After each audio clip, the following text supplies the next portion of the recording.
As lawyers for Dominion Voting Systems prepare for their day in court as they pursue a whopping $1.6 billion defamation lawsuit against Fox News, the network and its executives are facing an uncertain future.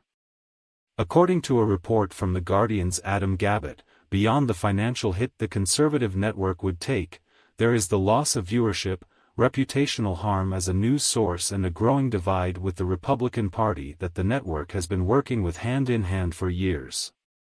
As Gabbett put it, more suffering is likely to come for Fox on multiple fronts.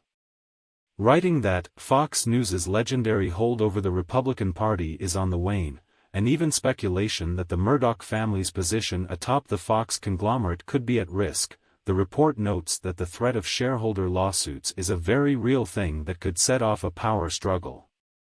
Add to that, there is the possibility the reeling media corporation will take an additional hit when it comes to negotiating new contracts with the cable companies, with the report stating, cable companies in the U.S. pay individual channels, like Fox News, for the right to include them in their cable packages. Fox News is currently the second most expensive channel, behind ESPN. According to one analyst, Nicole Hemmer, author of Messengers of the Right, Conservative Media and the Transformation of American Politics, revelations that some of the network's top stars knew they were lying to their viewers and expressing contempt for them, will come back to haunt them as that viewership moves to alternative sources for their news. Because first of all, media consumers have so many more options now than they used to. They have Fox News, of course, but they can maybe tab over to Fox News to watch Tucker Carlson and then they can move over to Newsmax to watch their offerings.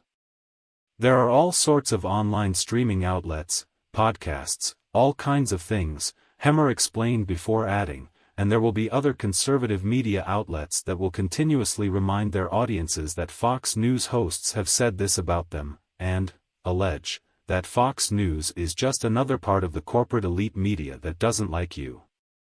Hemmer continued on to say the network's influence with the GOP is on the wane. One of the big things that we've learned about Fox News is that the tension that it has embodied from its very earliest days of both wanting to be respected as a news organization and also serving the conservative movement in the United States, that tension has more or less been resolved in favor of serving the conservative movement, she elaborated.